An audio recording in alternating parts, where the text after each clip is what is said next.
Jamaah. Yeay. Oh, jamaah. Yeay. Alhamdulillah. Alhamdulillah buat jamaah yang baru bergabung nih, kita masih membahas tema saat sang cahaya rumah tangga menghadap Allah.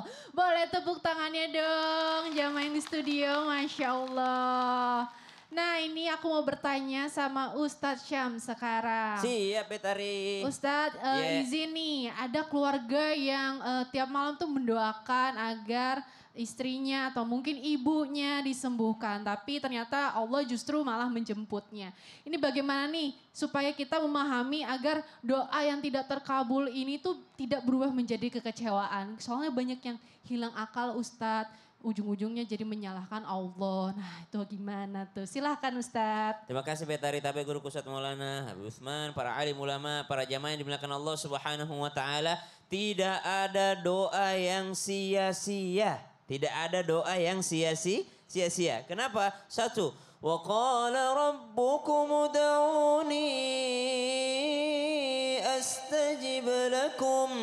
Dan Tuhan kalian mewahyukan kepada kalian, memerintahkan kepada kalian, ud'uni, berdoalah kepadaku. Berarti berdoa itu adalah perintah Allah. Tidak ada satu perintah pun yang tidak ada pahalanya. Berarti berdoa tidak pernah sia-sia, karena kalau menurut kita belum dikabulkan, sudah jelas ada pahalanya. Dikabulkan atau tidak dikabulkan, langsung dikabulkan atau nanti dikabulkannya, semuanya berbuah pahala karena berdoa itu perintah Allah. Dan doa itu adalah ibadah. Ad-doa mukhul ibadah. Doa itu adalah prosesornya ibadah, intisarinya ibadah. Bukankah solat itu juga dari kata doa. Doa dengan gerakan, bacaan, ketaatan, kepatuhan kepada Allah. Maka tidak ada doa yang sia-sia. Lalu bagaimana kita memaknai daripada doa yang belum dikabulkan atau tidak dikabulkan sama Allah?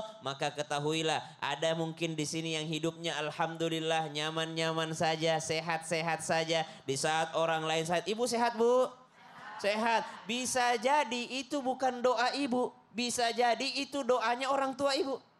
Bisa jadi itu doanya kakek terdahulu. Baru dikabulkan Allah kepada keturunannya. Itu bisa. Ada orang subhanallah ternyata gampang sekali masuk pelajaran. Gampang ilmu, berkah ilmunya. Rizkinya juga sebenarnya tidak susah-susah amat dia cari. Bisa jadi itu gara-gara kakeknya dulu rajin baca Al-Waqiah. Bisa saja kalau buyutnya dulu rajin bersedekah. Sehingga yang dapat manifestasinya itu adalah keturunannya. Subhanallah. Maka itulah cara Allah mengabulkan doa. Karena sesungguhnya sejatinya tidak ada doa yang tidak terkabul. Maka ada kalimat bagus itu. Kita semua ini tidak ada perintis. Semuanya pewaris. Minimal kalau bukan mewarisi harta, dia mewarisi dari doa orang tuanya. Dia mewarisi doa daripada kakeknya. Maka jangan pernah kecewa dan tetaplah berhusnudzon kepada seluruh qadha-Nya Allah Subhanahu wa taala. Karena sesungguhnya Allah sesuai dengan prasangka hambanya. Kalau kita dekat dengan Allah, Allah jauh lebih dekat dengan kita. Kalau kita merintih kepada Allah, curhat kepada Allah, menangis kepada Allah Subhanahu wa taala, maka semuanya berbuah pahala dari sisi Allah Subhanahu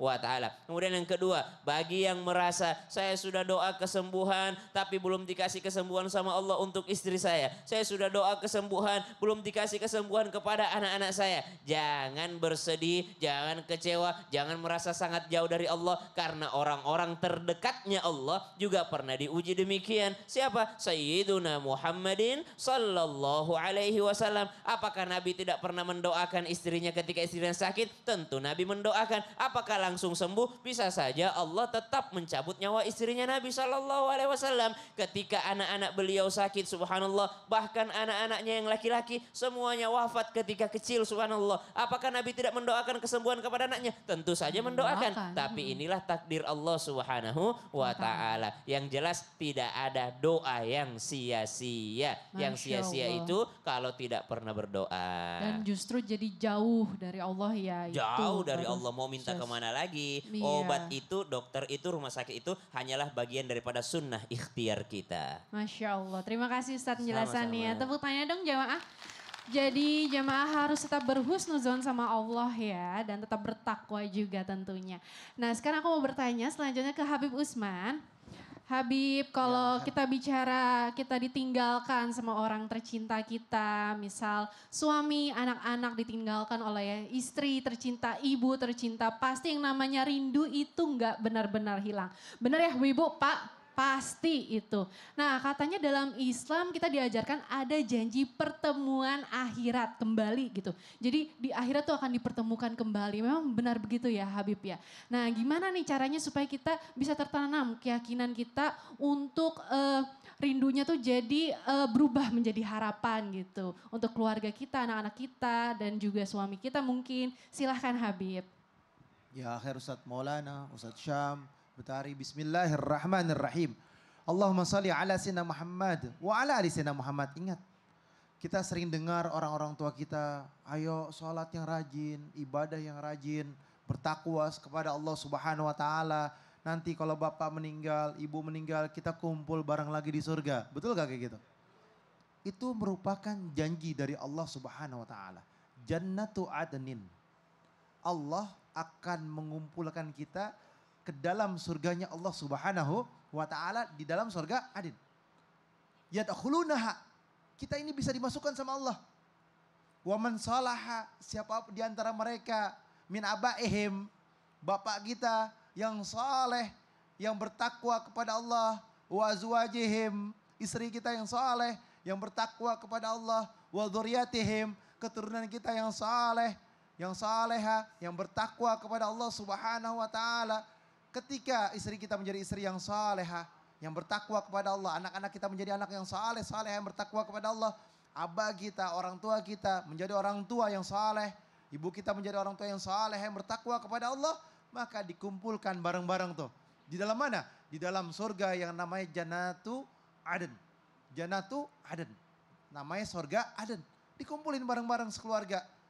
Oleh karena itu bertakwa kepada Allah, ingat kepada Allah Subhanahu wa taala. Rindu boleh. Rindu boleh. Ingat boleh, lazim bagi setiap manusia. Tapi kerinduannya itu diiringi dengan doa. Kerinduannya itu disertai dengan kirimin Al-Fatihah, bacain Al-Quran buat orang tuanya, punya rizki yang banyak, alhamdulillah, sedekahkan atas nama orang tua. Alhamdulillah Allah kasih rizki yang lebih. Maka berangkatkan yang namanya umroh badal untuk orang tua. Atau niatkan diri kita karena umrohnya udah 2 kali, 3 kali di sana. Kalau Ustadz Maulana berapa kali? Bisa 7 kali lebih mungkin kemarin. Oh banyak. Sekali jalan bisa 7 kali itu Ustadz Maulana. Betul Ustadz? Oh, Masya Allah. Jadi itu niatkan salah satunya buat bapaknya, buat ibunya, atau buat keluarganya, saudara yang berpulang ke rahmat Allah. Diniatkan kepada Allah Subhanahu wa taala, ya Allah jadikanlah kebaikan di dalamnya, berharap satu keluarga adalah saleh, saleha yang bertakwa kepada Allah sehingga dikumpulkan bersama. Tetapi ketika memiliki anak yang durhaka atau memiliki daripada pasangan yang durhaka, yang tidak mau sholat, yang gak mau ibadah, yang gak mau bertakwa kepada Allah, yang gak mau mendekatkan diri kepada Allah, janganlah pernah berharap bisa berkumpul di dalam surganya Allah. Maka tuntutlah ilmu, ajarkanlah ilmu, didiklah dengan didikan yang baik. Udah dididik alhamdulillah, udah diajarkan alhamdulillah, udah dipanggil guru ngaji alhamdulillah, sudah dicontohkan yang baik-baik alhamdulillah, udah diajak bareng ke majelis salim alhamdulillah. Maka ketika besarnya biarlah dia yang menentukan. Yang penting udah dia didik dulu nih. Sampai usia 17 tahun dididik, dijaga, dirawat anak perempuannya sampai dia menikah. Gak pernah zina, gak pernah melakukan maksiat. Insya Allah bapak ibunya dalam surganya Allah Subhanahu wa ta'ala. Oleh karena itu bertakwalah kepada Allah, dekatkanlah diri kepada Allah Subhanahu wa ta'ala. Jadikanlah contoh bagi anak-anak kita, contoh bagi istri suami kita. Jadikanlah di dalamnya kebaikan, bahwasanya berharap agar Allah ridho kepada kita dan ridho kepada rumah tangga kita, di dalamnya penuh cinta, kasih sayang dan kebahagiaan, keberkahan. Masya Allah, terima kasih Habib. Boleh tepuk tangannya jamaah? Masya Allah. Nah jamaah yang di rumah, jamaah yang di studio juga nih. Sekarang kita mau curhat-curhatan nih yuk. Karena sekarang kita akan masuk ke segmen curhat dong Ustadz. Iya, kami curhat. Nah ini boleh nih Ustadz Syam, Ustadz Maulana kita sikapi curhat yang di belakang ini. Oh, dibacakan Masya dong. Allah. Iya nih dari jamaah di sosial media nih. Assalamualaikum, waalaikumsalam. Saya mau curhat. Sudah 22 tahun anak saya hidup tanpa seorang ibu. Ibunya wafat setelah melahirkannya. Sekarang dia sering menangis, katanya merasa bersalah karena merasa dirinya penyebab ibunya pergi. Saya sebagai ayah juga tidak luput dari rasa bersalah. Apakah karena saya tidak bisa menggantikan sosok ibunya atau karena saya tidak mencari pasangan baru untuk mengisi kekosongan itu? Saya bingung bagaimana menenangkan hati anak saya yang tumbuh besar tanpa kasih sayang ibu. Dan bagaimana juga saya menenangkan hati saya sendiri. Apakah ada jalan yang diajarkan Islam untuk keadaan seperti ini? Masya Allah. Tepuk tangan dong buat jamaah yang di rumah nih. Keren banget pertanyaan.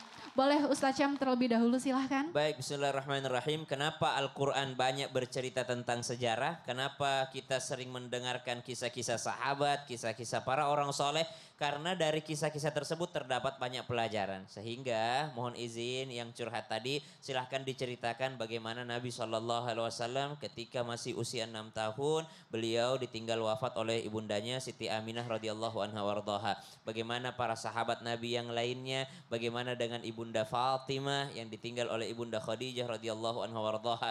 Maka diceritakan kisah-kisah ini sebagai penyejuk kalbu. Kemudian yang kedua, jangan pernah menceritakan bahwasanya kau penyebabnya. Asbab itu memang ada, tapi sebab kematian itu memang dari Allah Subhanahu wa taala. Kalau tidak melahirkan pun, kalau ajalnya maka dia wafat, subhanallah. Kalau tidak keluar rumah pun, kalau ajalnya dia juga wafat. Ada orang sehat walafiat dicabut nyawanya sama Allah Subhanahu wa taala. Ada orang sakit menahun tidak dicabut-cabut nyawanya oleh Allah Subhanahu wa taala. Maka kematian itu penyebabnya itu hanyalah sebab dunia, tapi memang kalau sejatinya itu adalah karena dicabut nyawanya oleh Allah Subhanahu wa taala. Kemudian ajak anak tersebut untuk ziarah kubur ibunya. Ajak anak tersebut untuk mendoakannya. Karena sesungguhnya kita hanya terpisah fisik, kalau roh tidak akan pernah terpisah. Bukti kesolehahan seorang anak adalah senantiasa mendoakan orang tuanya. Setiap habis sholatnya jangan pernah lupa untuk membaca Rabbighfirli wali walidayya warhamhuma kama rabbayani shaghira.